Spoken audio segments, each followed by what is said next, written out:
alhamdulillah rabbil alamin enteru kurangu tigera selu kuma sera un la kolu nyene bo donc ambe continuer vidéo fe bien dimanche de bien baro dondi ani katuka marchandise bi dla ci ko katuko jiraw la fana kay ayere nyeba mi na usilena avec bouteille mun ko no commande kelendu bon gongo mu bi dla ci ko mi fanta gere na yu kay amano ko de amano ko alhamdulillah usulo bi dla ci ko mi parfum mu be kala alhamdulillah ajaba chomoto ko na gongo mu ajaba chomoto la ko Allahu akbar gongo ko horando afa amene to media ila ifalda bara den intérêt ben jira la pour vous dire que mo be fait kini ala che suma demande kanga chaya ala voilà donc nous bora me continuer nga baro fait bien lundi et bien dimanche ayesu suli njofolo ni interu ka baro ke tana edugume kata suli na nae alhamdulillah fontaine avec chukudi alaka no yake mali alaka no yake pour que kurati ke ku amano ko alhamdulillah ala sabu au bula bala an kara selifa nasigi an sigira kana baro de bebe donc ngambi ya fanyi na ambale mawfe ambale mo kilinde kuma foka fili mais ayam bela maluya ay malien bela maluya amadia anchi mais beni hakilla de do akun tigera donc atigeli abaro courant bi avec wifi tige donc en même temps ni selifana fana voilà o ka gele donc anyu manana alhamdulillah ayaka commando ke ambi ya fanyina ambali ma ivoirien fait cheye kuma mi fo ajotala au kana dimi beni hakili tugodo tiete foita soro anyi daga jam ne rebe abjan fait ko sobe ni nga carrière débuté di beseka fo sonne ka ta france letume abjan ni dawla besre alhamdulillah mbaw fo au kana dimi ambali ma au kana dimi vraiment au kana dimi ambaw deli parce que koy be romina ke nako kabaw tamko kilinga kuma fait dron abe dimi ambe koro bon ne ko ni ñodi fam particulier ivoirien di mfa wulu bay anyindi ne re fa bangira abengoro donc abengoro anyudo de quoi ne re toy ko ajodi do lo me wole ko ajo ntoko dara mom sodila mais malien ko sadio injara ne kuna o fana du be kuma nyimbo fawi so ne to ko ajo alhamdulillah rabbil alamin ambe kilinyi ande fakili bakili mo kilinga fili kana to no be dima encore au kana dimi mo do dro beni hakila do beni kuma chogodo nyodi fo jela tiganyira mando wanga do ko kenyo way sino jiya bana de kon nun kacha e rezo de abeche rezo du mana ka fo ko tieni de rezo tibi yuga rezo bo munu yera abolu buka fero de ka ina fo ni nyoko buka marché o kaka buka kovelo kaka buka barau mais atik olute mo ne ni ute mo buruja ute kuma shido mbali fo aka kwa nta ma bende chokoroba de siki chogodi ko tasuma bido ni jamana na yoro nga chien fa gelera esina mo ya fa malima beja anyowa bon ni doka commentaire sens la communauté commentaire no kala men mbala la kani ko ne ka savali ko malifana ko malien bitile ka ivoirien ndoya mon frère ote ne kanto yoroma min te malien ko ni ivoirien ko ni jamana ko di ni ko anga malien chamba de bu fana fede anga malien chamba de bu fi ngone reka famille club be do bay ivoirien do fay malien ay wani imaye ni basakele do de ni tasuma e bugumine basakele do de donc anga sabali ne ma foko ivoirien de ne ko jamana bébé jamana in kono et puis c'est pas bon ka foko ivoirien mune ni danka c'est pas le cas c'est quoi mo tisiki ka malheur souhaité jamana wéré ka bina ke mo tisika ala ka kodon mo te ala ka kodon ala de ba ka fembe do ni e febe fo ko le ma chien fo la de ite ala ide non mo chite ala comme bi ka shine ki bodo ni bodo mo mi ka ke gawo mo mi ka ke dugu tawla avenir la mali bina ke chogodi iti ja ko lu fo so ni ka ta kibita a ko di warta fo angana nyogone ka ken galo ka angana binshi ka danga luka kwa ka fo ko te bashi ay bashi badike ay bashi bilibili dike mo manga fo ki ba fo ko jamana wele la ko bi se ko lu soro ko luka wili ku jo ko fo mali ko fo luka du khalifa do malla est ce que ni kuma non c'est faux c'est archi faux tiens tout lui oui warni ni kawni ntaro memi fo quoi hali kite kuma réseau ka ibe kuma ne re laba bo réseau ka wallahi billahi ne laba ke ne be ka fe munu ke ne re ka ne ko réseau harabu abora kalama mais ne na réseau ka sani ngali ko nundi la parce que akada mbe ka mo do soro ni fara be tubini toy go ko baraji pas de bola alkiyama bo de be fe min ke tam ko bi kle ka de wele ne be fe min ke na fami bala bi de bado ntika ke mo ide ntika ke to ni ntika ke fusi ni re ka lahara dlairo be ka kudi donc so ntika ke fusi de warti dine mala ne ka fu ne re de be nga forfait ka nga fe ke membe ala kudi la hala be be ni re kungulo de bi to ala mbake donc nkai nyodi mais anga tie fo nyoy réseau bi kan ni ke bonena mali re nigi shitere na bi mali nigi shitere na fembe ka ke mali kono atika ke jie yorosi la gosili mun be ka ke mali kono dineka kuma langulo mun be ka fo dineka karamo be ka minke nyogona doni ba be ka minke mogola kuma kirikara mun be ka fo réseau ka mali efe atika fo jamana sila anga na nyogonege neka nere tise ka tiere ko menda di aka mali be ka bara mi ke ba ali mun ba fe ka tubi abebe sika sika la parce que karamo ba la ka mo bla sika sika kono donc anga tiefo ça va pas du tout ni ala che mali negi tenena bi mais ala ka bona ala mi ko bike do reba mali negi bona de ala ko tinye so rom ala ko bi sabote ro ndi la ka fo rasul ka ko bi ka sabote romina o yoro mandini sallallahu alaihi wasallam adi saw bi sabote romina to yoro fe ne ta mo ko fe ne ta yoro fe wallahi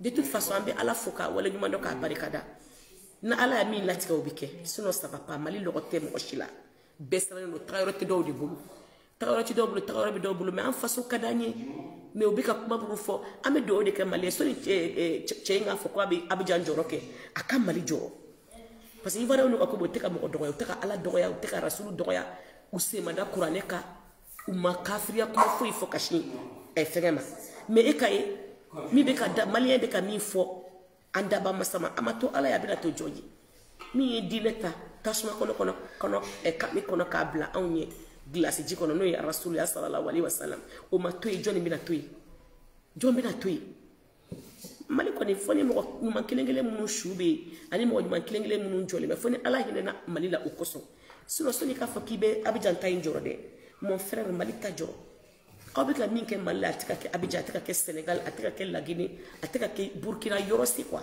sur région c'est ka faria ala la ni yante donc ni bisika ni fo yesono ko jija e ka ba foko tasuma bi la jigi ya fe balo bi la jigi ya fe ni balo ka nga jigi yoro la ala ni otigu dala kuma fe mali de do yoro chef la de commande mo yeme ni be nga chef na ija neneni na ija kana neneni ka chef ki tituko ko fana yi kungodi ne be ka min fo be ka ala ta de fonte ka mo ta fo ne o de fo ne nyete mo shinye dala ne nyete mo ni pere ka ne kono nyero itna ni fo ne ta ne kono misri kono bibina alhamdulillah rabbil alamin wal ma wajili kero do nti tena ni nti itenye kono la tenye dewni la tenye concert kero la ibena soromi me ne be nga chiefo hali ne fara ala no fe ati le toro malien anga sabali anga sabala nya beke saka be fosa anga sabali so ni kam maler kisini jamana were ira bika burujali munu ke mala burujali munu bika ki fasola ujo mi bika ke mala ga ke jien aussi ne jorolindo ne nyogona be jorolindo islam be jorol al wajili kelo bafo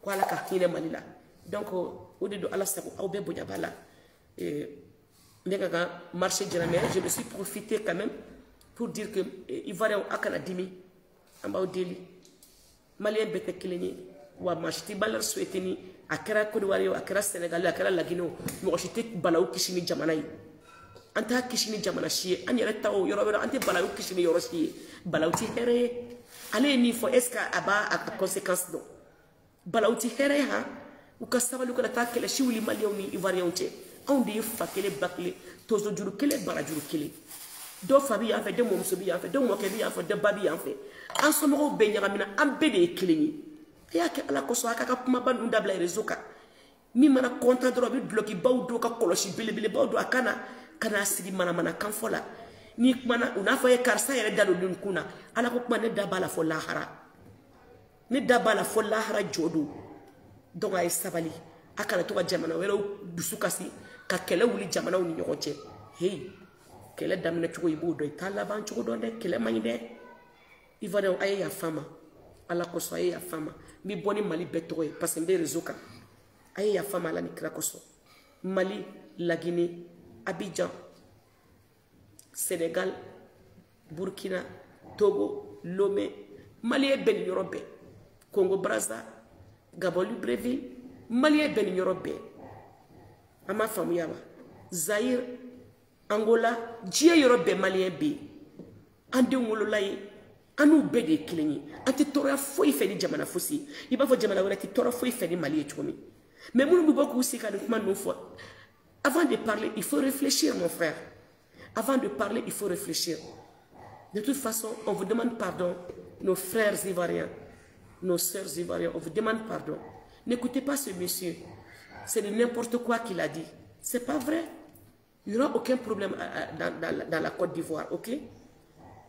Il n'y aura que de la paix. Il y a eu toujours de la paix. Il y a des moments qui ont été vraiment... il y a eu des conflits, mais c'est normal. Ça, c'est partout. Mais aujourd'hui, la Côte d'Ivoire, c'est le meilleur pays. Ils sont bien. Donc, nous, moi, je sors pour vous demander pardon. Mes chers frères et sœurs ivoiriens, musulmans, excusez-nous, pardonnez-nous. On est tous de même sang. Moi-même, mes parents sont des Ivoiriens. Mon papa, sa maman, sa propre mère est Annie Dabengoro. Donc, nous sommes des Ivoiriens. Moi, j'ai toute une partie de ma famille qui réside en Côte d'Ivoire. Donc, on ne souhaite jamais de malheur à la Côte d'Ivoire. Il a dit n'importe quoi.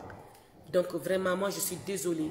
Tous les Maliens, les bons musulmans, on est tous désolés. Ne les écoutez pas, s'il vous plaît. Ne prenez pas compte de ce qu'ils ont dit. On n'est pas dans leur côté, hein. Nous sommes dans le côté des Ivoiriens. D'accord? On vous demande pardon toujours. Que Dieu nous pardonne tous. Que Dieu accepte nos prières. Que Dieu nous accorde la paix aussi. Qu'il nous donne son Janato Firdaus. Ok, Alhamdulillah, Rabbil Alamin. Alhamdulillah, Rakuli Ali. Monsieur, fais attention à tout ce que tu dis. Prochainement, si tu ne peux pas parler des bonnes choses, ne parle même pas. Mieux vaut garder le silence. On est désolé pour toi. Hein. Il ne faut jamais parler des choses comme ça. Pourquoi tu dis ça? Hein? Ne vous fâchez pas les Ivoiriens, mes frères et sœurs. Ne vous fâchez pas.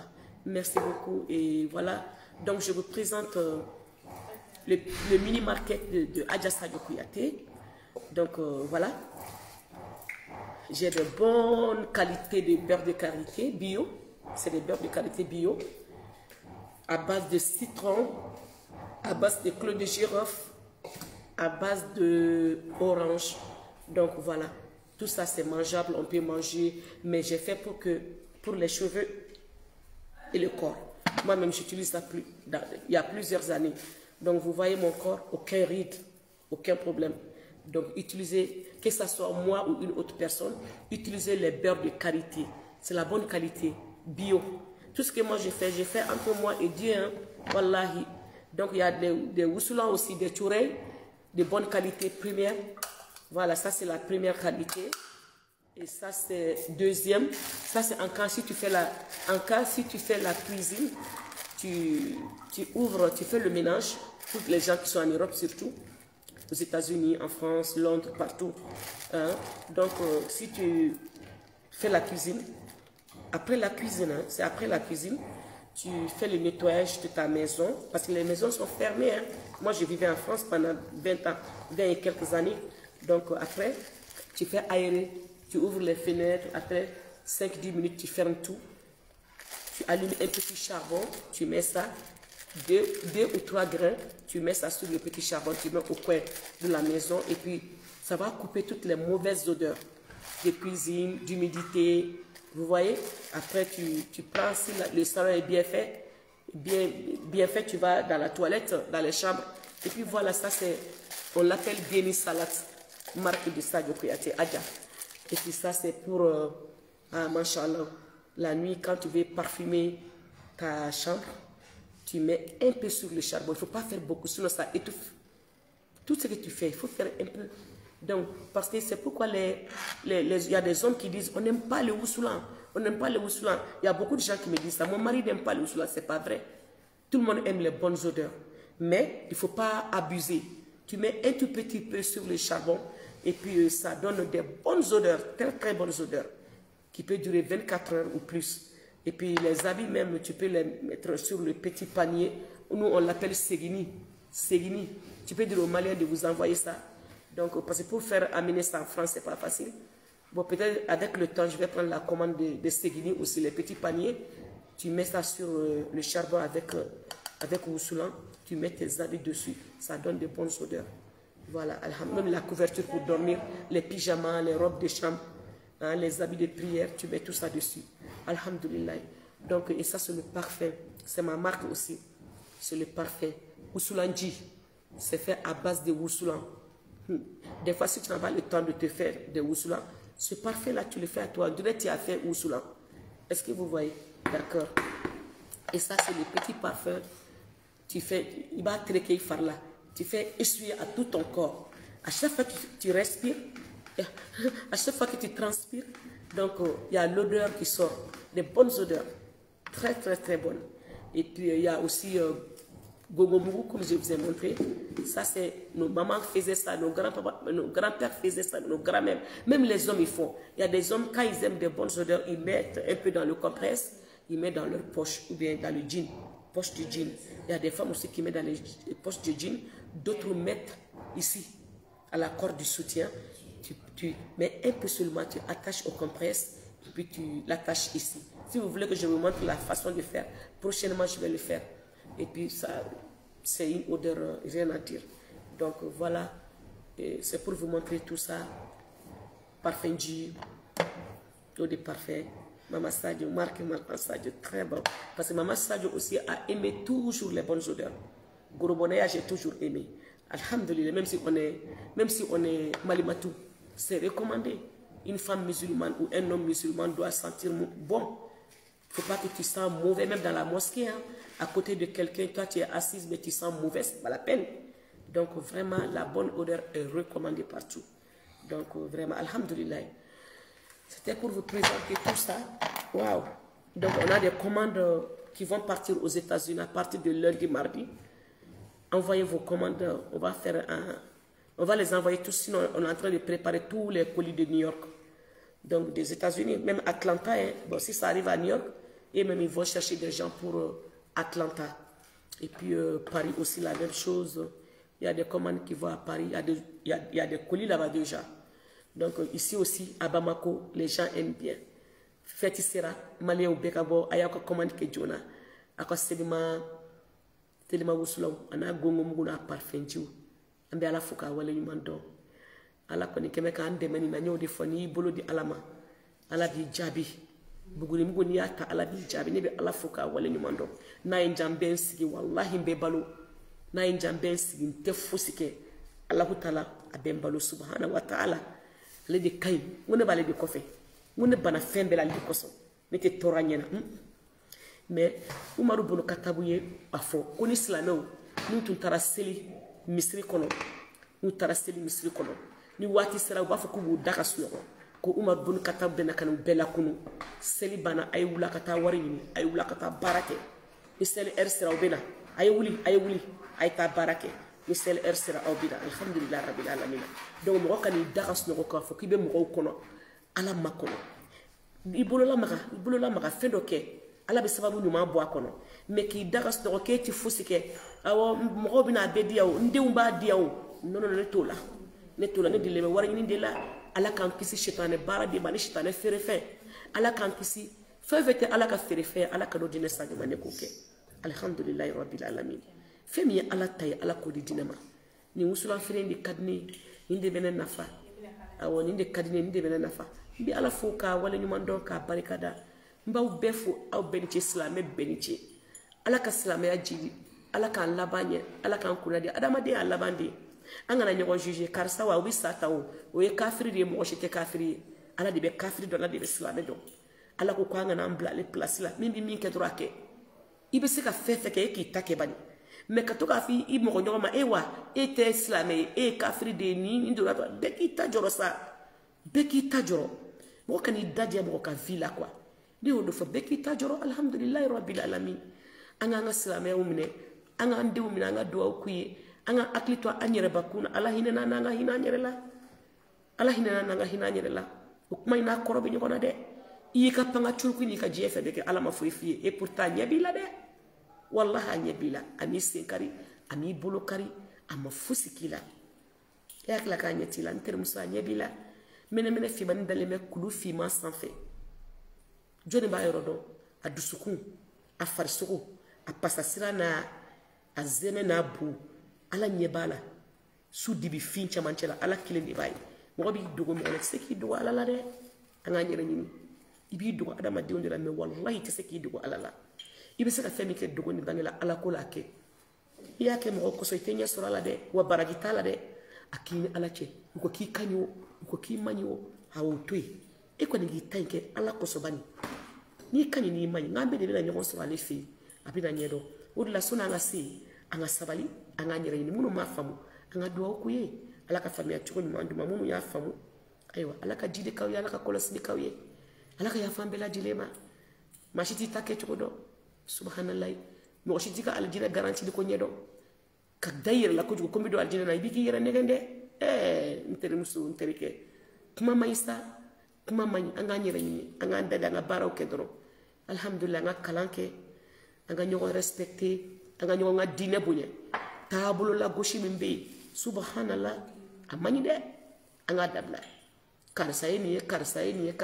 itatoye eko kitayekye continue itayi febani min takekye atoye meni yere nege ki banga ala ko yere ke afra ko fefe ka yeko ke to shike ki bi yere ke ala deni amani de alhamdulillah rabbil alamin ne koni limana mbene bolo ne jode bala yere ay do kenya ala ka jidi ala ka kolosi be do ko fanay ala ka limana dawma ala ka da ambela jelema ala ka ndema ala ka sabati dinet nyel la kikaka alhamdulillah aywa mina video jo bi ya fani ni ivoirien fait de la part de tous les Maliens tous les musulmans ay ya fama cheink manama atara inifo ni de la ka fenofo ni o fo ga video de harama de do be pour la fin de Bousso, fuite de mémoire. Acham comment tu m'en faux, ou bête islam et akuma ide. Nanda stakufo. Est-ce que herado? Ala iminfo. Ibo de ke. Me fait ko kiki dastakufo. Ala ma minfo ko ala yofo. Amainde. Ok, alhamdulillah. Rabbil alamin. Katoka ngalo da sebaula, kangalo da rasulullah, kangalo da alala. Kibe jonyini. Anga dabla koy. Kibi tonyini. Ou bien qui ibini beke pour les gens pourquoi ko ke ala isakana ke mwowe ok mba ublaya mama sajo ka market mini market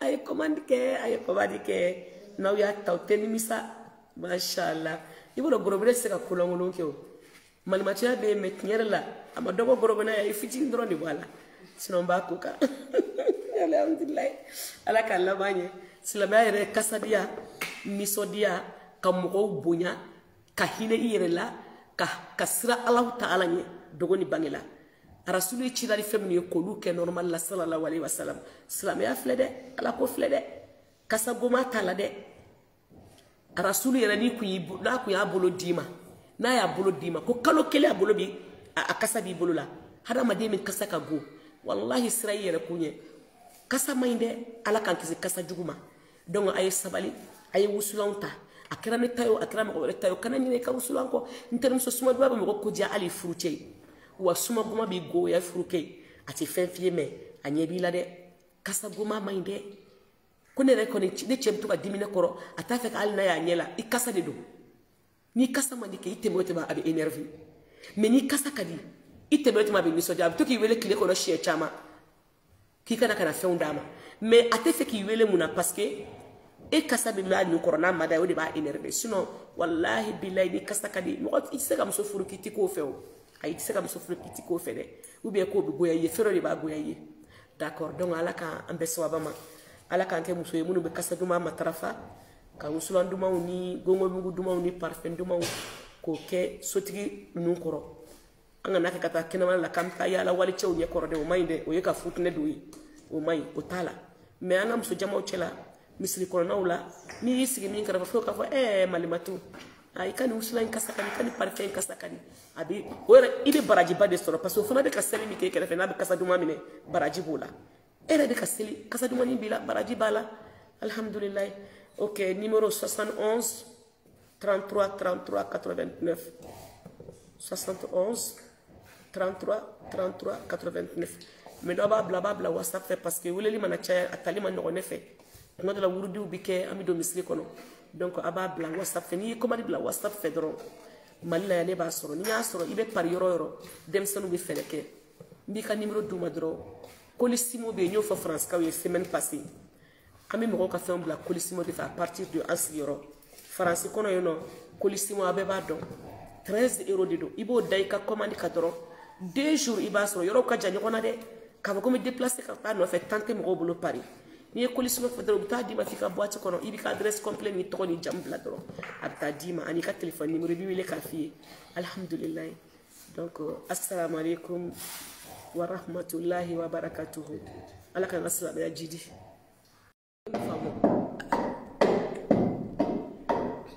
alhamdulilayi rabbil alamin n teriw kuran kun tigɛra seli kuma sera an wulila k'olu ɲɛnabɔ donc an bɛ continuer vidéo fɛ bi ye dimanche de bi ye baro don de ani ka to ka marchandise bɛ dilan cogo min ka to k'o jira u la o fana ka ɲi aw yɛrɛ ɲɛ b'a minɛnw sigilen na a bɛ kɛ buteli minnu kɔnɔ commandes kelen don bon gongomugu bɛ dilan cogo min Fanta gɛrɛ n'a ye u k'a ye a ma nɔgɔn dɛ a ma nɔgɔn alhamdulilayi gongomugu ni wusulanw bɛ dilan cogo min parfum minnu bɛ k'a la alhamdulilayi a ɲɛ b'a cɔngɔtɔ kɔni na gongomugu a ɲɛ b'a cɔngɔtɔ la kɔni Allahu akbar gongomugu hɔrɔn don a minɛ tɔw bɛ bi yan i b'a ye Fanta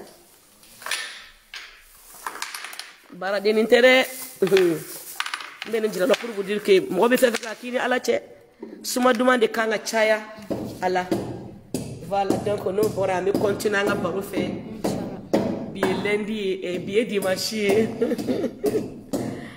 a ye susuli jɔ fɔlɔ ni n teriw ka baro kɛ taa n'a ye duguma i ka taa susuli na n'a ye alhamdulilayi funteni a bɛ kɛ cogo di ala ka nɔgɔya kɛ mali ye ala ka nɔgɔya kɛ pour que kuratigɛ ko a ma nɔgɔ alhamdulilayi ala sago aw bolo b'a la an kun taara seli fana segin an seginna ka na baro de bɛ yen dɛ donc n ko an bɛ yafa ɲini an balimaw fɛ an balimaw mɔgɔ kelen de ye kuma fɔ ka fili mais a y'an bɛɛ lamaloya a ye maliyɛn bɛɛ lamaloya a ma diya an si ye mais bɛɛ ni hakilila de don a kun tigɛra donc a tigɛlen a b'a dɔn kurantigɛ bi a bɛ wifi tigɛ donc en même temps an ye seli fana bɔ a la o ka gɛlɛn donc an ɲuman nana alhamdulilayi a y'a ka commandes kɛ an bɛ yafa ɲini an balima ivoiriyɛnw fɛ cɛ ye kuma min fɔ a jo t'a la aw kana dimi bɛɛ ni hakili cogo don tiɲɛ tɛ foyi t'a sɔrɔ an yɛrɛ ka jɛ ne yɛrɛ bɛ Abidjan fɛ kosɛbɛ ne ye n ka carrière débuté de bɛ se k'a fɔ sɔnni ne ka taa Faransi ne tun bɛ Abidjan n ye diɲɛ dawula bɛɛ sɔrɔ yen alhamdulilayi n b'aw fo aw kana dimi an balimaw aw kana dimi vraiment aw kana dimi an b'aw deli parce que ko in bɛ yɔrɔ min na kɛ n'a ko k'a b'aw ta mɔgɔ kelen ka kuma fɛ dɔrɔn a bɛ dimi an bɛɛ kɔrɔ bon ne yɛrɛ kɔni n y'o de fɔ n parti kelen ye ivoiriyɛn de ye n fa woloba ye a ɲin de ye ne yɛrɛ fa bangera a bɛ n kɔrɔ donc a bɛ n kɔrɔ a ɲin de don quoi ne yɛrɛ tɔgɔ ye ko Ajo de dugulenw bɛ wele ko Ajo n tɔgɔ dara n mɔmuso de la mais maliyɛn ko Sadio in jara ne kunna o fana ye dugulen kuma ye ni n b'o f'aw ye sinon ne tɔgɔ de ye ko Ajo alhamdulilayi rabbil alamin an bɛɛ ye kelen ye anw de ye fa kelen ba kelen ye mɔgɔ kelen ka fili kana to n'aw bɛ dimi an kɔrɔ aw kana dimi mɔgɔ dɔ dɔrɔn bɛɛ n'i hakilila don bɛɛ n'i kuma cogo don n y'o de fɔ diɲɛlatigɛ yɛrɛ ma nɔgɔ an ka dugawu kɛ ɲɔgɔn ye sinon diɲɛ banna dɛ ko ninnu ka ca réseau de y'a bɛɛ tiɲɛ réseau y'a bɛɛ tiɲɛ réseau dun mana k'a fɔ ko tiɲɛni dɛ réseau tigiw y'u ka réseau bɔ minnu yɛrɛ y'a bɔ olu b'u ka feerew de k'a kan i n'a fɔ ni ɲɔgɔnw u b'u ka marchéw k'a kan u b'u ka ko wɛrɛw k'a kan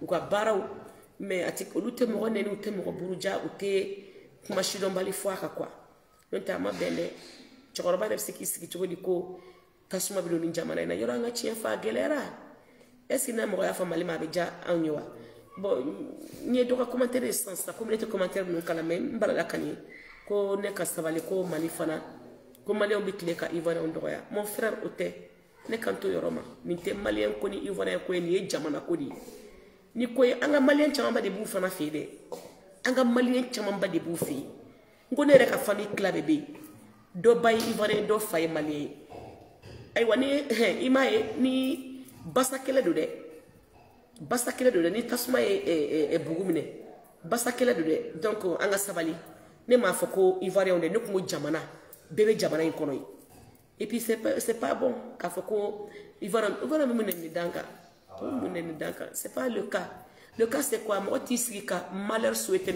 jamana wɛrɛ ye k'a bɛna kɛ mɔgɔ tɛ se ka ala ka ko dɔn mɔgɔ tɛ ala ka ko dɔn ala de b'a ka fɛn bɛɛ dɔn n'i ye fɛn fɛn fɔ o ko la i ma tiɲɛ fo la dɛ i tɛ ala ye dɛ non mɔgɔ si tɛ ala ye ko min bɛ kɛ sini k'i b'o dɔn n'i b'o dɔn mun bɛ ka kɛ Gawo mun bɛ ka kɛ dugu tɔw la avenir la Mali bɛna kɛ cogo di i t'i jija k'olu fɔ sani ka taa k'i bɛ taa Côte d'Ivoire ta fɔ an kana ɲɔgɔn nɛgɛ ka kɛ nkalon kan an kana bin siɲɛ ka da nkalon kan quoi k'a fɔ ko o tɛ baasi ye a ye baasiba de kɛ a ye baasi belebele de kɛ mɔgɔ man k'a fɔ k'i b'a fɔ ko jamana wɛrɛ la ko bɛ se k'olu sɔrɔ ko olu ka wuli k'u jɔ ko fɔ Mali ko fɔ olu ka kalifa don Mali la est-ce que nin ye kuma ye non c'est faux c'est archi faux tiɲɛ t'olu ye olu ye wari ɲinikaw ni n t'a dɔn n bɛ min fɔ quoi hali ni k'i tɛ kuma réseau kan i bɛ kuma ne yɛrɛ laban bɛ bɔ réseau kan walayi bilayi ne laban kɛ ne bɛ ka fɛn minnu kɛ ne kun ye réseau haramu a bɔra a kalama mais ne nana réseau kan sisan ni n ka nin ko ninnu de la parce que a ka d'an bɛɛ ye ka mɔgɔ dɔ sɔrɔ min fana bɛ tuubi ni tɔgɔ ye ko barajiba de b'o la alikiyama bon ne bɛ fɛn min kɛ nka mɔgɔw bɛ tile ka ne wele ne bɛ fɛn min kɛ nafa min b'a la bi ne de b'a dɔn n tɛ k'a kɛ mɔgɔ ye dɛ n tɛ k'a kɛ tɔgɔ ɲini n tɛ k'a kɛ fosi ye n yɛrɛ ka lahara dilan yɔrɔ bɛ k'a ko de donc sinon ne tɛ k'a kɛ fosi ye dɛ wari ti di ne ma a la ne ka foyi ne yɛrɛ de bɛ n ka forfait ta ka n ka fɛnw kɛ mais n bɛ ala ko de la hali n'a bɛ bɛn n yɛrɛ kunkolo de bɛ to a la n b'a kɛ donc n ta ye y'o de ye mais an ka tiɲɛ fɔ ɲɔgɔn ye réseau bɛ ka nege bɔ ne na Mali yɛrɛ nege si tɛ ne na bi Mali nege si tɛ ne na fɛn bɛ ka kɛ Mali kɔnɔ a tɛ ka kɛ diɲɛ yɔrɔ si lagosili minnu bɛ ka kɛ Mali kɔnɔ diinɛ kan kuma lankolon minnu bɛ ka fɔ diinɛ kan karamɔgɔw bɛ ka min kɛ ɲɔgɔn na dɔnnibagaw bɛ ka min kɛ mɔgɔw la kuma kirikara minnu bɛ ka fɔ réseau kan maliyɛn fɛ a tɛ ka fɔ jamana si la an kana ɲɔgɔn nɛgɛ ne yɛrɛ tɛ se ka tiɲɛ de ye ko n bɛ n da de a kan Mali bɛ ka baara min kɛ hali minnu b'a fɛ ka tubi a bɛɛ bɛ siga la parce que karamɔgɔw b'a la ka mɔgɔw bila siga kɔnɔ donc an ka tiɲɛ fɔ ça va pas du tout ni ala cɛ Mali nege tɛ ne na bi mais ala ka bon ni ala ye min kɛ o bɛ kɛ dɔ wɛrɛ bɛ Mali nege bɔ ne na de ala ko tɛ ɲɛ sɔrɔ yɔrɔ min ala ko bɛ saboter yɔrɔ n delila k'a fɔ rasulu ka kow bɛ ka saboter yɔrɔ min na o yɔrɔ man di ne ye o yɔrɔ man di ne ye sallallahu alayhi wa sallam hadisaw bɛ saboter yɔrɔ min ne t'o yɔrɔ fɛ ne t'a mɔgɔw fɛ ne t'a yɔrɔ fɛ walayi de toute façon an bɛ ala fo k'a waleɲuman dɔn k'a barikada ni ala ye min latigɛ o bɛ kɛ sinon ça va pas Mali lɔgɔ tɛ mɔgɔ si la bɛɛ sirannen don tagayɔrɔ tɛ dɔw de bolo tagayɔrɔ tɛ dɔw bolo tagayɔrɔ bɛ dɔw bolo mais an faso ka d'an ye mais u bɛ ka kuma minnu fɔ an bɛ dugawu de kɛ Mali ye sɔni cɛ in k'a fɔ ko a bɛ Abidjan jɔyɔrɔ kɛ a ka Mali jɔyɔrɔ parce que Ivoiriyɛnw n'u ka ko bɛ u tɛ ka mɔgɔ dɔgɔya u tɛ ka ala dɔgɔya u tɛ ka rasulu dɔgɔya u sen ma da kuranɛ kan u ma kafiriya kuma foyi fɔ ka sin fɛngɛ ma mais e ka ye min bɛ ka da maliyɛn bɛ ka min fɔ an daba masa ma a ma to ala ye a bɛna to jɔn ye min ye diinɛ ta tasuma kɔnɔ kami kɔnɔ k'a bila anw ye gilasi ji kɔnɔ n'o ye rasuluya sallallahu alaihi wasallam o ma to yen jɔn bɛna to yen jɔn bɛna to yen Mali kɔni fɔ ni mɔgɔ ɲuman kelen-kelen minnu su bɛ yen ani mɔgɔ ɲuman kelen-kelen minnu jɔlen bɛ fɔ ni ala hinɛna Mali la o kosɔn sinon sɔnni k'a fɔ k'i bɛ Abidjan ta in jɔrɔ dɛ mon frère Mali ta jɔrɔ aw bɛ ka min kɛ Mali la a tɛ ka kɛ Abidjan a tɛ ka kɛ Sénégal a tɛ ka kɛ Laginɛ a tɛ ka kɛ Burkina yɔrɔ si quoi sous région si se ka farinya ala la ni yan tɛ donc ne bɛ se ka min fɔ aw ye sinon k'aw jija k'a b'a fɔ ko tasuma bɛna jigin yan fɛ balaw bɛna jigin yan fɛ ni balaw kan ka jigin yɔrɔ la ala ni o tigiw dala kuma fɛ Mali de don yɔrɔ tiɲɛ fila de ko man di mɔgɔ ye mais ne bɛ n ka tiɲɛ fɔ n'a y'i ja ne neni n'a y'i ja i kana ne neni ka tiɲɛ ye k'i tɛ tugu o kɔ fana o y'i kungo de ye ne bɛ ka min fɔ n bɛ ka ala ta de fɔ n tɛ ka mɔgɔ ta fɔ ne y'o de fɔ ne ɲɛ tɛ mɔgɔ si ɲɛda la ne ɲɛ tɛ mɔgɔ n'i y'i pɛrɛ ka ne kɔnɔ diɲɛ yɔrɔ i tɛna ne ye o fo ne taara ne kɔnɔ misiri kɔnɔ bi bi in na alhamdulilayi rabbil alamin walima wajibi kɛyɔrɔ dɔ la n t'i tɛna ne ye o i tɛ ɲɛ kɔɲɔyɔrɔ la i tɛ ɲɛ denkundi yɔrɔ la i tɛ ɲɛ concert kɛyɔrɔ la i bɛ ne sɔrɔ min mais ne bɛ n ka tiɲɛ fɔ hali ne fara ala nɔfɛ a ti ne tɔɔrɔ maliyɛnw an ka sabali an y'a bɛɛ kɛ sa k'a bɛɛ fɔ sa an ka sabali sɔnni i ka malheur kisi ni jamana wɛrɛ ye i yɛrɛ bɛ ka burujali minnu kɛ Mali la burujali minnu bɛ ka k'i faso la olu jɔ min bɛ ka kɛ Mali la bi a tɛ ka kɛ diɲɛ yɔrɔ si ne jɔrɔlen don ne ɲɔgɔnna bɛɛ jɔrɔlen don silamɛ bɛ jɔrɔlen hali wajilikɛlaw b'a fɔ ko ala ka hinɛ Mali la donc o de don ala sago aw bɛɛ bonya b'a la ne ka kan marché jɛra mais je me suis profité quand même pour dire que Ivoiriyɛnw a kana dimi an b'aw deli maliyɛn bɛɛ tɛ kelen ye wa maa si tɛ malheur souhaité ni a kɛra Côte d'Ivoire ye a kɛra Sénégal a kɛra Laginɛ o mɔgɔ si tɛ balawu kisi ni jamana ye an t'a kisi ni jamana si ye an yɛrɛ ta o yɔrɔ wɛrɛ an tɛ balawu kisi ni yɔrɔ si ye balawu tɛ hɛrɛ ye ale ye min fɔ est ce que a b'a a conséquence dɔn balawu tɛ hɛrɛ ye han u ka sabali u kana taa kɛlɛsi wuli maliyɛnw ni Ivoiriyɛnw cɛ anw de ye fa kelen ba kelen tonso juru kelen barajuru kelen Do fabi en fait, de mon sobi en fait, de mon kebi en fait, de babi en fait. En ce moment, ben yaramina, en bede kilini. Ya ke ala koso akaka kuma bandu ndabla rezoka.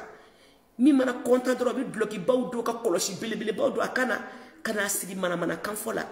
Ni mana una fa e karsa yere dalo dun kuna. Ala ko kuma ne dabala fo lahara. Ne dabala fo lahara jodo. Donc ay sabali. Akala to ka jamana wero dusukasi ka kele wuli jamana woni nyokoche. Hey. Kele damina chugo ibo do itala ban chugo do de kele manyide. Ivoire aye ya fama. Ala koso aye ya fama. Mi boni Mali betoye parce que mbe rezoka. Aye ya fama ala ni krakoso. Mali, la Guinée, Abidjan, Sénégal, Burkina, Togo, Lomé, Mali est ben Europe, Congo Brazza, Gabon Libreville, Mali est ben Europe. Ama famu yaba. Zaire, Angola, Djie Europe Mali est be.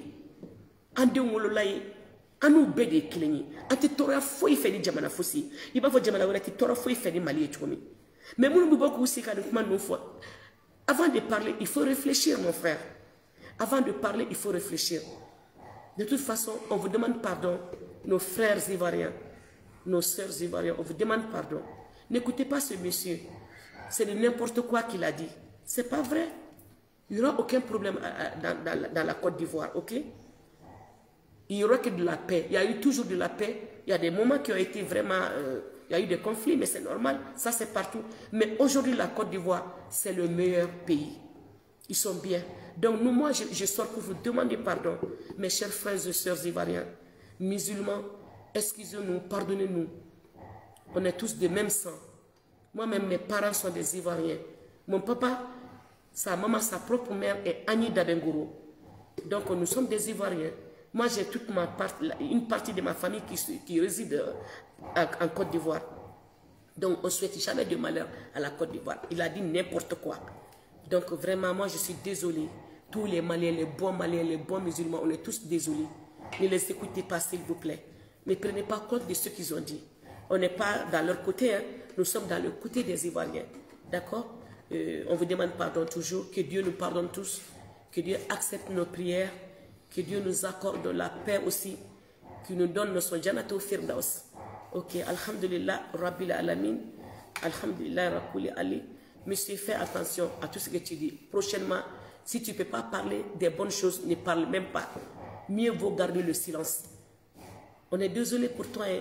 Il ne faut jamais parler des choses comme ça. Pourquoi tu dis ça? Hein? Ne vous fâchez pas les Ivoiriens, mes frères et sœurs. Ne vous fâchez pas. Merci beaucoup. Et voilà. Donc, je vous présente le mini-market de Adja Sadio Kouyaté. Donc, voilà. J'ai de bonnes qualités de beurre de qualité bio. C'est des beurres de qualité bio. À base de citron, à base de clous de girofle, à base d'orange. Donc, voilà. Tout ça, c'est mangeable. On peut manger. Mais j'ai fait pour les cheveux et le corps. Moi-même, j'utilise ça il y a plusieurs années. Donc, vous voyez mon corps, aucun ride, aucun problème. Donc, utilisez, que ce soit moi ou une autre personne, utilisez les beurres de qualité. C'est la bonne qualité, bio. Tout ce que moi j'ai fait entre moi et Dieu, hein, wallahi. Donc, il y a des woussoulans aussi, des tourelles, de bonne qualité première. Voilà, ça c'est la première qualité. Et ça c'est deuxième. Ça c'est en cas si tu fais la cuisine, tu ouvres, tu fais le ménage. Toutes les gens qui sont en Europe surtout, aux États-Unis, en France, Londres, partout. Hein. Donc si tu fais la cuisine, après la cuisine, hein, c'est après la cuisine, tu fais le nettoyage de ta maison, parce que les maisons sont fermées. Hein. Moi je vivais en France pendant 20 ans, 20 et quelques années. Donc après, tu fais aérer. Tu ouvres les fenêtres, après 5-10 minutes, tu fermes tout. Tu allumes un petit charbon, tu mets ça, 2 ou 3 grains, tu mets ça sur le petit charbon, tu mets au coin de la maison et puis ça va couper toutes les mauvaises odeurs de cuisine, d'humidité. Vous voyez? Après, tu prends, si le salon est bien fait, tu vas dans la toilette, dans les chambres. Et puis voilà, ça c'est, on l'appelle Béni Salat, marque de Sadio Kouyaté, Adja. Et puis ça, c'est pour, Mashallah, la nuit, quand tu veux parfumer ta chambre, tu mets un peu sur le charbon. Il ne faut pas faire beaucoup, sinon ça étouffe. Tout ce que tu fais, il faut faire un peu. Donc, parce que c'est pourquoi il y a des hommes qui disent on n'aime pas le Wousoulan. On n'aime pas le Wousoulan. Il y a beaucoup de gens qui me disent ça. Mon mari n'aime pas le Wousoulan. Ce n'est pas vrai. Tout le monde aime les bonnes odeurs. Mais il ne faut pas abuser. Tu mets un tout petit peu sur le charbon et puis ça donne des bonnes odeurs, très très bonnes odeurs, qui peut durer 24 heures ou plus. Et puis les habits même, tu peux les mettre sur le petit panier. Nous, on l'appelle Seguini. Seguini. Tu peux dire aux Maliens de vous envoyer ça. Donc, parce que pour faire amener ça en France, ce n'est pas facile. Bon, peut-être avec le temps, je vais prendre la commande de Seguini aussi, les petits paniers. Tu mets ça sur le charbon avec Wousoulan. Tu mets tes habits dessus. Ça donne de bonnes odeurs.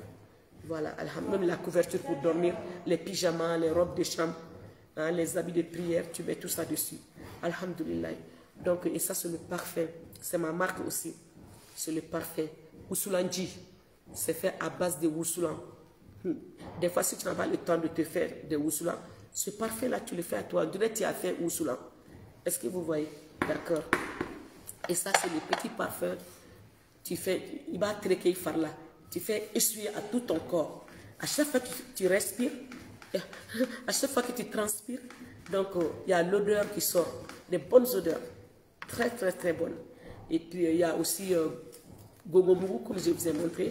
Ça, c'est nos mamans faisaient ça, nos grands-pères faisaient ça, nos grands-mères. Même les hommes, ils font. Il y a des hommes, quand ils aiment des bonnes odeurs, ils mettent un peu dans le compresse, ils mettent dans leur poche ou bien dans le jean, poche du jean.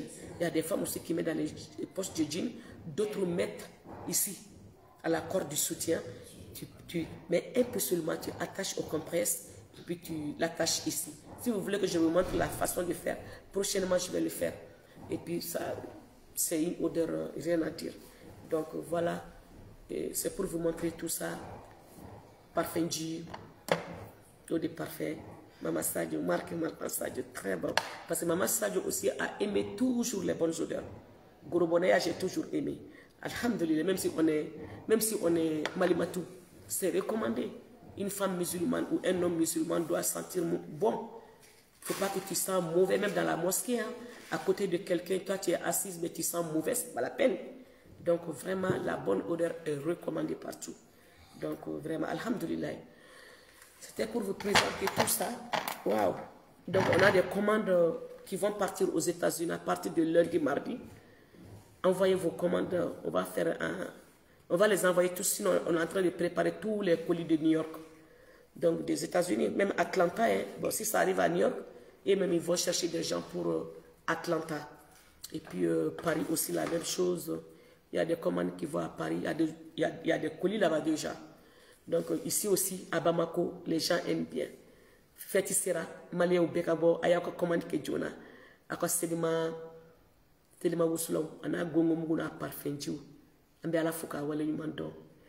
Ala koni keme ka ande meni na nyo de foni bolo di alama ala di jabi buguni muguni ata ala di jabi ne be ala foka wala nyumando na injambe sigi wallahi be balo na injambe sigi nte fusike Allah taala abem balo subhanahu wa ta'ala le de kay ngone bale de kofe ngone bana fembe la di koso ne te toranyena mais Umaru bunu katabuye afo koni islameo muntu taraseli misri kono muntu taraseli misri kono ni wati sera ba fako bu daka suyo ko Umar bun Katab bena kanu bela kunu seli bana ay wula kata wari ni ay wula kata barake ni seli sera bena ay wuli ay ta barake ni seli sera bena alhamdulillah rabbil alamin donc mo kan ni daka suyo ko fo ki be mo kono ala makono ibolo la maka fedo ke ala be sababu nyuma bo akono me ki daka suyo ke ti fusike awo mo bina be diawo ndewumba diawo non ne tola ne tola ne dileme wara ni de la ala kan kisi shetane bara de bani shetane ferefe ala kan kisi fevete ala ka ferefe ala ka do dine sa de mane koke alhamdulillah rabbil alamin femi ala tay ala ko di dinema ni musulan ferendi kadni inde benen nafa awon inde kadni inde benen nafa bi ala foka wala nyuma don ka barikada mbaw befu aw benici islamé benici ala ka islamé aji ala kan labanye ala kan kunadi adama de alabandi angana nyogo juger karsa wa wisa tawo o ye kafiri de mo shete kafiri ala de be kafiri do la de islamé do ala ko angana ambla les place la min ke droake i bɛ se ka fɛn fɛn kɛ e k'i ta kɛ bani mais ka to k'a fɔ i mɔgɔ ɲɔgɔn ma e wa e tɛ silamɛ ye e ye kafiri de ye nin donna bɛɛ k'i ta jɔrɔ sa bɛɛ k'i ta jɔrɔ mɔgɔ ka n'i dajɛ mɔgɔ ka vie la quoi ne y'o de fɔ bɛɛ k'i ta jɔrɔ alhamdulilayi rabbil alamin an k'an ka silamɛyaw minɛ an k'an denw minɛ an ka duwawu k'u ye an ka hakili to an yɛrɛbakun na ala hinɛ n'an ka hinɛ an yɛrɛ la ala hinɛ n'an ka hinɛ an yɛrɛ la o kuma in n'a kɔrɔ bɛ ɲɔgɔn na dɛ i y'i ka panga curuku n'i ka diɲɛ fɛ bɛɛ kɛ ala ma foyi f'i ye et pourtant ɲɛ b'i la dɛ wallahi a ɲɛ b'i la a m'i sen kari a m'i bolo kari a ma fosi k'i la e hakili k'a ɲɛ t'i la n terimuso a ɲɛ b'i la mɛnɛmɛnɛ finmani dalen bɛ kulu finman sanfɛ jɔnni b'a yɔrɔ dɔn a dusukun a farisogo a pasasira n'a a zɛmɛ n'a bu ala ɲɛ b'a la su dibi fin camancɛ la ala kelen de b'a ye mɔgɔ b'i dogo mɔgɔ la i tɛ se k'i dogo ala la dɛ an k'an yɛrɛ ɲini i b'i dogo adamadenw de la mais wallahi i tɛ se k'i dogo ala la i bɛ se ka fɛn min kɛ dogo ni bange la ala ko la kɛ i y'a kɛ mɔgɔ kosɔn i tɛ ɲɛ sɔrɔ a la dɛ wa baraji t'a la dɛ a k'i ni ala cɛ u ko k'i ka ɲi o u ko k'i man ɲi o a y'o to yen e kɔni k'i ta in kɛ ala kosɔn bani n'i ka ɲi n'i man ɲi nk'an bɛɛ de bɛna ɲɔgɔn sɔrɔ ale fɛ yen a bɛna ɲɛdɔn o de la sɔnni an ka se yen an ka sabali an k'an yɛrɛ ɲini minnu m'a faamu an ka duwawu k'u ye ala ka faamuya cogo ɲuman d'u ma minnu y'a faamu ayiwa ala ka jidi k'aw ye ala ka kɔlɔsili k'aw ye ala ka yafa an bɛɛ lajɛlen ma maa si t'i ta kɛ cogo dɔn subhanalayi mɔgɔ si t'i ka alijinɛ garantili ko ɲɛdɔn ka da i yɛrɛ la kojugu ko n bɛ don alijinɛ na i b'i k'i yɛrɛ nɛgɛn dɛ n terimuso n terikɛ kuma man ɲi sa kuma man ɲi an k'an yɛrɛ ɲini an k'an dada an ka baaraw kɛ dɔrɔn alhamdulilayi an ka kalan kɛ an ka ɲɔgɔn respecte an ka ɲɔgɔn ka diinɛ bonya taabolo lagosi min bɛ yen subhanallah a man ɲi dɛ an k'a dabila karisa ye nin ye karisa ye nin ye karisa ye nin i t'a to yen e ko k'i ta ye tiɲɛ ye continue i ta in fɛ bani min ta tɛ tiɲɛ ye a to yen mais n'i yɛrɛ nɛgɛ k'i ban ala ko yɛrɛ yɛrɛ kɛ a fɔra ko fɛn fɛn ka ye ko k'e t'o si kɛ k'i b'i yɛrɛ kɛ ala denni ye a man ɲi dɛ alhamdulilayi rabbil alamin ne kɔni limaniya min bɛ ne bolo ne jɔlen b'a la yɛrɛ a ye duwawu kɛ n ye ala k'a jidi ala k'a kɔlɔsi n bɛ duwawu k'aw fana ye ala ka limaniya d'aw ma ala k'a da an bɛɛ lajɛlen ma ala k'an dɛmɛ ala k'an sabati diinɛ tiɲɛ lakika kan alhamdulilayi ayiwa n bɛna video jɔ n bɛ yafa ɲini ivoiriyɛnw fɛ tuguni de la part de tous les maliens tous les maliens tous les musulmans a ye yafa n ma cɛ in kuma na a t'a dɔn a ye min fɔ ne ye delila ka fɛn dɔ fɔ n y'o fɔ n ka video dɔ la hadamaden dɔw bɛ yen kunkololafɛn de b'u sɔrɔ fuite de mémoire a caman bɛ kuma caman fɔ o bɛɛ tɛ silamɛya kuma ye dɛ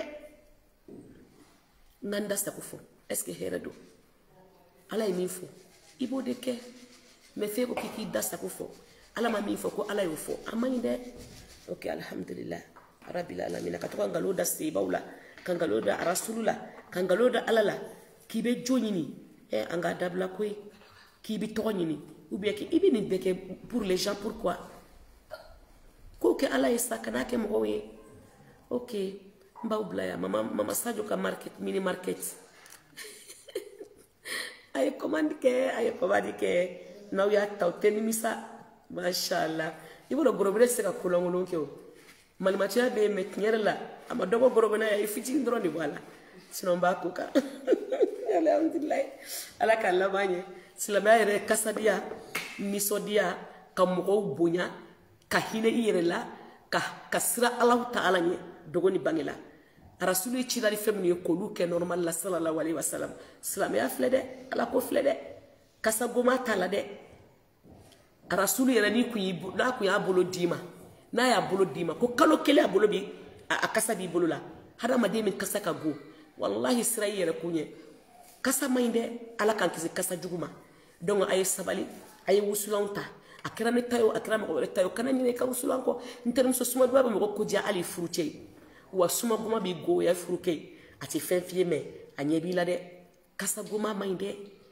ko ne yɛrɛ kɔni ne cɛ bɛ to ka dimi ne kɔrɔ a t'a fɛ ka hali n'a y'a ɲɛ la i kasa de don n'i kasa man di kɛ i tɛmɛ o tɛmɛ a bɛ énerver mais n'i kasa ka di i tɛmɛ o tɛmɛ a bɛ nisɔndiya a bɛ to k'i wele tile kɔnɔ siɲɛ caman k'i kana fɛnw d'a ma mais a tɛ fɛ k'i wele mun na parce que e kasa bɛ mɛn a nin kɔrɔ n'a ma da o de b'a énerver sinon walahi bilayi ni kasa ka di mɔgɔ i tɛ se ka muso furu k'i tɛ k'o fɛ o ayi i tɛ se ka muso furu k'i tɛ k'o fɛ dɛ ou bien k'o bɛ goya i ye fɛn dɔ de b'a goya i ye d'accord donc ala k'an bɛɛ sababa ma ala k'an kɛ muso ye minnu bɛ kasa duman matarafa ka wusulan dumanw ni gongo mugu dumanw ni parfum dumanw k'o kɛ sotigi ninnu kɔrɔ an ka n'a kɛ ka taa kɛnɛmana la k'an bɛ taa yaala wali cɛw ɲɛ kɔrɔ dɛ o man ɲi dɛ o ye ka futinɛ don ye o man ɲi o t'a la mais an ka muso jamaw cɛla misiri kɔnɔnaw la n'i y'i sigi min kɛrɛfɛ fo k'a fɔ malimatu i ka nin wusulan in kasa ka di i ka nin parfum in kasa ka di a bɛ o yɛrɛ i bɛ barajiba de sɔrɔ parce que o fana bɛ ka seli min k'e kɛrɛfɛ n'a bɛ kasa duman minɛ baraji b'o la e yɛrɛ bɛ ka seli kasa dumanin b'i la baraji b'a la alhamdulilayi ok numéro 71 33 33 89 71 33 33 89 mais dɔ b'a bila whatsapp fɛ parce que weleli mana caya a tali ma nɔgɔn ne fɛ tuma dɔ la wurudiw bɛ kɛ an bɛ don misiri kɔnɔ donc a b'a bila whatsapp fɛ n'i ye commande bila whatsapp fɛ dɔrɔn mali la yan ne b'a sɔrɔ n'i y'a sɔrɔ i bɛ pari yɔrɔ o yɔrɔ denmisɛnninw bɛ fɛɛrɛ kɛ n b'i ka numéro d'u ma dɔrɔn Colissimo bɛ yen n y'o fɔ faranskaw ye semaine passée an bɛ mɔgɔw ka fɛnw bila Colissimo de fɛ à partir de an sigiyɔrɔ faransi kɔnɔ yen nɔ Colissimo a bɛɛ b'a dɔn 13 € de don i b'o da i ka commande ka dɔrɔn 2 jours i b'a sɔrɔ yɔrɔw ka jan ɲɔgɔn na dɛ k'a fɔ ko n bɛ déplacer ka taa nɔfɛ temps tɛ mɔgɔw bolo pari n'i ye Colissimo fɛ dɔrɔn u bɛ taa d'i ma f'i ka boîte kɔnɔ i b'i ka adresse complet n'i tɔgɔ n'i jamu bila dɔrɔn a bɛ taa d'i ma ani i ka téléphone numéro i b'i wele k'a f'i ye alhamdulilayi donc assalamu alaikum wa rahmatulahi wa barakatuhu ala k'an ka silamɛya jidi